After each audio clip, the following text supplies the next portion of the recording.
Bonjour et bienvenue dans le premier épisode du Tiny Podcast par Madi LGD. Aujourd'hui, dans le premier épisode de cette série, on parle de la taxe rose. Ah, loin de nous l'époque où tous les enfants portaient du blanc. La taxe rose est l'écart de prix entre les produits dits féminins et ceux dits masculins. On observe une augmentation des prix dès qu'il s'agit de produits vendus pour les femmes. Si on s'intéresse de plus près à l'industrie des cosmétiques, on observe que la liste des ingrédients ne coïncide en rien avec l'augmentation des prix pour les produits féminins par rapport à ceux dits masculins. La taxe rose permet aux industries, par exemple l'industrie des cosmétiques ou celle des jouets pour enfants, d'augmenter leurs marges. Par exemple, pour les jouets, les parents se sentent souvent obligés d'acheter par exemple un vélo rose et un vélo bleu au lieu d'un seul vélo par foyer pour leurs enfants, par exemple un vélo rouge.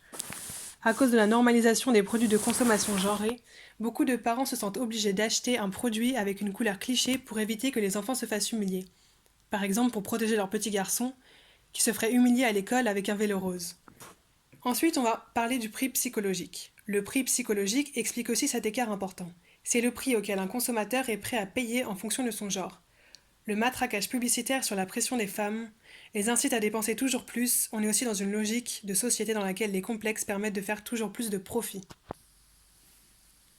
7%, c'est la moyenne de différence de prix entre les produits genrés. En Californie, par exemple, la loi légifère cette norme et interdit aux marques de faire une différence entre les divers produits genrés. L'association Les Georgette Sand lutte contre ce genre de discrimination. Les bénévoles demandent à l'arrêt de la segmentation genrée. Cette discrimination est d'autant plus importante qu'elle s'ajoute à l'écart salarial entre les hommes et les femmes. Cette différence permanente dans la société relève totalement du sexisme intrinsèquement présent. Cette différence se retrouve aussi dans les commerces de services tels que le coiffeur ou le pressing pour des prestations similaires. Certains combats, heureusement, sont gagnés. Il est vrai.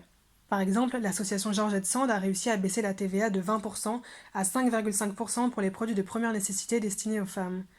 Bien que les mentalités évoluent, les inégalités persistent et le combat doit continuer. En 2012, le célèbre magazine Forbes avance que les femmes payaient en moyenne 1 400 $ de plus que les hommes pour produits et services similaires par an. Si on remonte dans l'histoire, il faut savoir que dans l'Antiquité, on couvrait les enfants de bleu. Cette dernière couleur était considérée comme une couleur céleste et protectrice.